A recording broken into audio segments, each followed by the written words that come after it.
Hello welcome back to our channel. അപ്പോൾ എല്ലാവർക്കും സുഖമല്ലേ? ഇന്നത്തെ ഒരു ചെറിയ വ്ളോഗ് വീഡിയോ ആയിട്ടാണ് വന്നത്. അപ്പോൾ ഇന്ന് ഉസ്താദിന് ചിലവുള്ളൊരു ദിവസമാണ്. ഉസ്താദിന് ചിലവുള്ള ദിവസം എന്ന് വെച്ചാൽ മാസത്തിലൊരിക്കലും നമ്മൾ ഫുഡ് ഉണ്ടാക്കി കൊടുക്കും. അപ്പോൾ ഇന്ന് നൈറ്റ് ഉസ്താദിന് ഇവിടെ നിന്നാണ് ഫുഡ് കൊടുക്കുന്നത്. അപ്പോൾ ഇതാ രാവിലെ തന്നെ മമ്മു എണീച്ച് വന്നിട്ടുണ്ട്. ബ്രഷ് ചെയ്ത പാടന്നെ എനിക്ക് മാങ്ങയാണ്. മമ്മൂന് മാങ്ങ ഭയങ്കര ഇഷ്ടമാണ്. അപ്പോൾ എല്ലാ നേരവും മാങ്ങ കൊടുത്താൽ ഓൻ ഹാപ്പിയാണ്. അത് തന്നെ ഇരുന്ന് കഴിച്ചോളും. അതേപോലെ ചില ഫ്രൂട്ട്സൊക്കെ ഭയങ്കര ഇഷ്ടമാണ്. ഫ്രൂട്ട്സും അതേപോലത്തെ ഫ്രഷ് ജ്യൂസൊക്കെ ഓൻ കഴിച്ചുകൊണ്ട് നിൽക്കും. ഇതാ ആദ്യം തന്നെയുള്ള പണിയെന്ന് വെച്ചാൽ ഉള്ളിയൊക്കെ തോല് കളയലാണ്. അപ്പോൾ ഞാൻ വിചാരിച്ചു ഇന്ന് നമ്മുടെ മസാല ഉണ്ട എന്ന് വെച്ചാൽ കൊഴുക്കട്ട എന്ന് പറയും ചിലവർ. അപ്പോൾ അതിൽ നമ്മൾ കൊഞ്ചൻ്റെ ഫില്ലിങ്ങൊക്കെ വെച്ചിട്ട് ഒരു മസാല ഉണ്ട പോലെ ഉണ്ടാക്കി കൊടുക്കാമെന്ന് വിചാരിച്ച്. അതിന് ഉള്ളിയൊക്കെ ഒന്ന് ചെറുതായിട്ട് കട്ട് ചെയ്ത് വെക്കണം. അപ്പോൾ അതിനുള്ള സമയം ഇല്ലാത്തത് കൊണ്ട് ഞാൻ ഇതേപോലെ മെഷീനിലിട്ടിട്ട് ചോപ്പ് ചെയ്തിട്ട് വെച്ചിട്ടുണ്ട്. അങ്ങനെ എല്ലാ ഉള്ളിയും ഇതേപോലെ ചോപ്പ് ചെയ്തിട്ട് മാറ്റി വെക്കാം. ഇനി ഇത് ഞാൻ ചെറിയ ചെമ്മീനില്ലേ അതിങ്ങനെ കഴുകി വൃത്തിയാക്കി വെച്ചിട്ടുണ്ട്. അപ്പോൾ ചെമ്മീനില്ലെങ്കിൽ കൊഞ്ചനെടുത്തിട്ട് അത് ചെറുതായിട്ട് മുറിച്ചെടുത്താലും മതി. അപ്പം ഇതാ അതിലേക്ക് ഉപ്പും മുളകും മഞ്ഞൾപ്പൊടിയും പിന്നെ കുറച്ച് കറിവേപ്പിലയും ഇഞ്ചി വെളുത്തുള്ളി പേസ്റ്റൊക്കെ ഇട്ടിട്ട് ഒന്ന് മിക്സാക്കി എടുക്കുന്നുണ്ട്. ഇനി ഇതൊന്ന് ഫ്രൈ ആക്കിയിട്ട് മാറ്റി വെക്കണം. അപ്പോൾ വേറൊരു പാൻ അടുപ്പത്ത് വെച്ചിട്ട് ആവശ്യത്തിന് വെളിച്ചെണ്ണ ഒഴിച്ച് കൊടുക്കുക. എന്നിട്ട് അതിലേക്ക് ഈ കൊഞ്ചനൊക്കെ ഇട്ടിട്ടൊന്ന് ഫ്രൈ ആക്കിയിട്ട് മാറ്റി വെക്കുക. അപ്പോൾ നന്നായിട്ട് ഫ്രൈ ആവേണ്ട ആവശ്യമൊന്നുമില്ല. ഒന്ന് ജസ്റ്റ് ഒന്ന് ഫ്രൈ ആയി കഴിഞ്ഞാൽ അത് അപ്പാടെ തന്നെ എടുത്തിട്ട് മാറ്റി വെക്കാവുന്നതാണ്. ഇത് നമുക്ക് ചെമ്മീൻ തന്നെ വേണമെന്നില്ല. എളുമ്പക്ക അതേപോലെ തന്നെ ചെറിയ കല്ലുമ്മക്കായൊക്കെ ഉണ്ടെങ്കിൽ ഇതേപോലെ ഫ്രൈ ചെയ്തിട്ട് മസാല ആക്കാവുന്നതാണ്. അപ്പോഴേക്കും ആലി എവിടുന്നോ ഒരു മാങ്ങ എടുത്ത് കൊണ്ടുവന്നിട്ടുണ്ട്. പച്ചമാങ്ങ കിട്ടിയിട്ട് അത് ഉപ്പും മുളകും ഒക്കെ ഇട്ടിട്ട് കഴിക്കണമെന്നും പറഞ്ഞിട്ട് കൊണ്ടുവന്നതാണ്. അത് വേഗത്തിലാക്കി കൊടുത്തില്ലെങ്കിൽ പിന്നെ അടുക്കളയിൽ തന്നെയായിരിക്കും അവൾ ഇതെന്നെ പറഞ്ഞുകൊണ്ട് നിൽക്കും. ഇനി തേങ്ങ ഒന്ന് ഒതുക്കിയെടുക്കണം. അപ്പോൾ തേങ്ങയിലേക്ക് കുറച്ച് മഞ്ഞൾപ്പൊടിയും പിന്നെ നമ്മുടെ ജീരകം വലിയ ജീരകം ഇട്ട് കൊടുത്തിട്ടുണ്ട്. അപ്പോൾ ഈ ഒരു പാകത്തിൽ ഒതുക്കിയെടുക്കുക.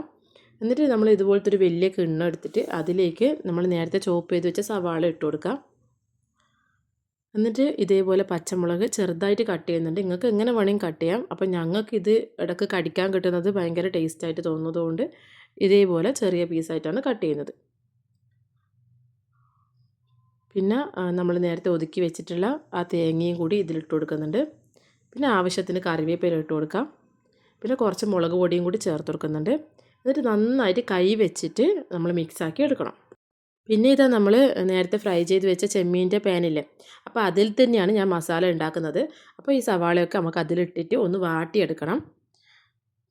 എന്നിട്ടത് അടച്ച് വെച്ച് വേവിക്കാം. അതിനുശേഷം നമ്മൾ നേരത്തെ ഫ്രൈ ചെയ്ത് വെച്ച ചെമ്മീൻ ഇതിലിട്ട് കൊടുക്കുന്നുണ്ട്. എന്നിട്ട് നന്നായി മിക്സായി കൊടുക്കണം.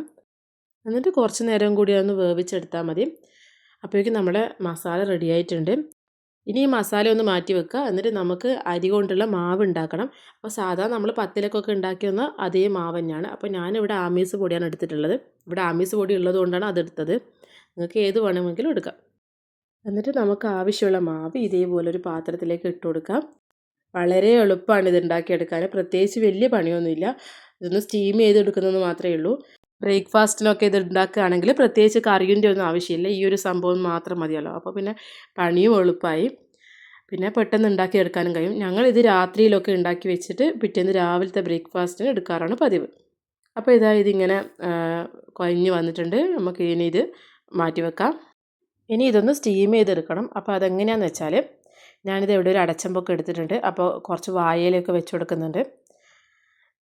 ഇനി കുറച്ച് എണ്ണയൊക്കെ കയ്യിൽ തടവിയിട്ട് ചെറിയ സൈസ് മാവ് എടുക്കുക. അപ്പോൾ ഞാനിവിടെ ഒരു ചെറുനാരങ്ങൻ്റെ വലുപ്പത്തിലുള്ള മാവാണ് എടുക്കുന്നത്.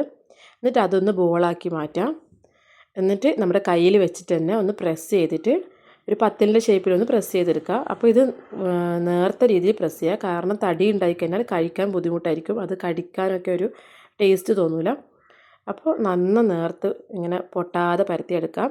എന്നിട്ട് അതിലേക്ക് നമ്മുടെ ഫില്ലിങ് മസാല ചേർത്ത് കൊടുക്കാം.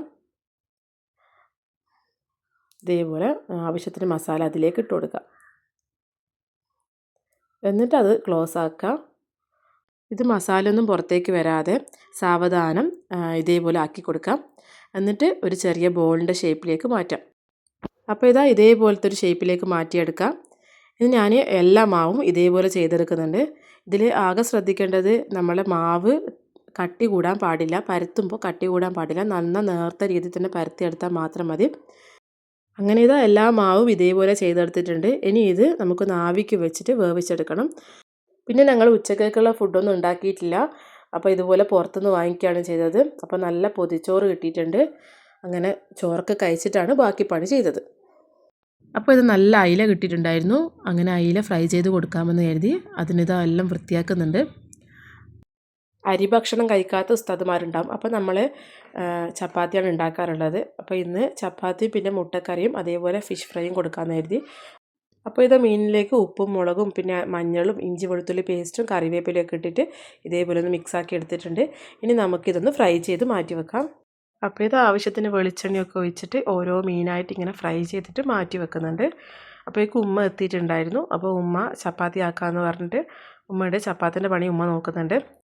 പിന്നെ ഇത് മുട്ടക്കറിക്ക് വേണ്ടിയിട്ട് ഉള്ളി വാട്ടിയെടുക്കുന്നുണ്ട്. അതിലേക്ക് വലിയ ജീരകം ഇട്ട് കൊടുക്കുക, പിന്നെ ഇഞ്ചി വെളുത്തുള്ളി പേസ്റ്റ് ഇട്ട് കൊടുക്കുക. അതൊന്ന് നന്നായിട്ട് വാടിക്കഴിഞ്ഞാൽ തക്കാളി ഇട്ട് കൊടുക്കുക. ഞാനൊരു 2 തക്കാളി എടുത്തിട്ടുണ്ട്. എന്നിട്ടൊന്ന് മിക്സാക്കി എടുക്കുക. ഞാനിതിൽ പച്ചമുളക് ചേർത്ത് കൊടുക്കുന്നില്ല, അതേപോലെ തന്നെ ഉപ്പും ഇടുന്നില്ല. ഉപ്പിന് പകരം മാഗി ക്യൂബ് ഇടുന്നുണ്ട്.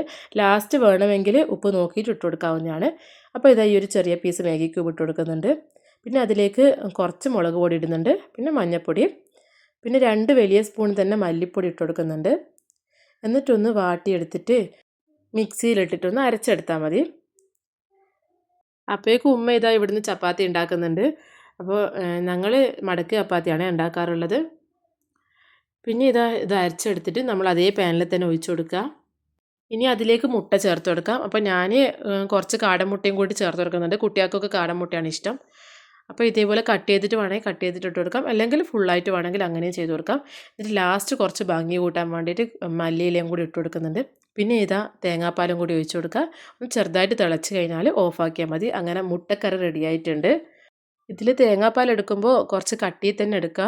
ഓവറായിട്ട് വെള്ളം ഒഴിച്ചിട്ടുള്ള പാലൊന്നും വേണ്ട. അപ്പോഴേക്കും നമ്മുടെ മസാല ഉണ്ട സെറ്റായിട്ടുണ്ട്. ഇനി ഓരോന്നായിട്ട് ലഞ്ച് ബോക്സിലേക്ക് ഇട്ട് കൊടുക്കുക. ഒരു 7 മണിയൊക്കെ ആയപ്പോഴേക്കും നമ്മുടെ ഫുഡ് റെഡി ആയിട്ടുണ്ടായിരുന്നു. പിന്നെ ചപ്പാത്തി വെച്ച് കൊടുക്കുന്നുണ്ട്. പിന്നെ കറി ഒഴിച്ച് കൊടുത്തു. അങ്ങനെ ലാസ്റ്റ് ഫിഷ് ഫ്രൈയും കൂടി വെച്ച് കൊടുത്തു. ഈ ലഞ്ചൊന്ന് അടച്ച് കിട്ടാൻ ഭയങ്കര കഷ്ടപ്പാടായിരുന്നു. അങ്ങനെ ഉമ്മയും ആലിയും കൂടി കുറേ നേരം മെനക്കെടുത്തിട്ടാണ് ഇതൊന്ന് അടച്ച് കിട്ടിയത്. പിന്നെ ഞങ്ങൾ പുറത്ത് പോയിട്ടുണ്ടായിരുന്നു. വായനശാലയിലെ വാർഷികാഘോഷ പരിപാടി ഉണ്ടായിരുന്നു. അപ്പോൾ അവിടെ ചെറിയ കുട്ടികളുടെ ഡാൻസൊക്കെ ഉണ്ടാവും. അപ്പോൾ അതൊക്കെ കണ്ടിട്ട് മമ്മൂനെയും കൂട്ടിയിട്ട് പോയതാണ്. അവനിക്ക് ഈ ലൈറ്റും ഈ അലങ്കാരങ്ങളൊക്കെ കണ്ടപ്പോൾ ഭയങ്കര അതിശയത്തിൽ ഇങ്ങനെ നോക്കുന്നുണ്ട്. എവിടെ പോകുന്നൊന്നും മനസ്സിലാകുന്നില്ല. പിന്നെ കടല കിട്ടിയിട്ടുണ്ടായിരുന്നു. അങ്ങനെ കടലയൊക്കെ അവൻ കഴിച്ചുകൊണ്ട് നിൽക്കുന്നുണ്ട്. എന്നിട്ട് എപ്പോഴാണ് തുടങ്ങുക ഡാൻസ് എന്നൊക്കെ ഉണ്ട് ഇങ്ങനെ ചോദിച്ചുകൊണ്ട് നിൽക്കുന്നുണ്ട്. ആദ്യം തന്നെ പ്രഭാഷണങ്ങളും പ്രസംഗങ്ങളൊക്കെ കേട്ടിട്ട് എനിക്ക് മടുത്ത് വന്നിട്ടുണ്ടായിരുന്നു. പിന്നെ കുറച്ച് സമയം കടലയൊക്കെ തിന്ന് അവിടെ ഇരുത്തിയിട്ടുണ്ട്. അങ്ങനെ കുറേ സമയത്തിന് ശേഷം ഡാൻസ് തുടങ്ങി.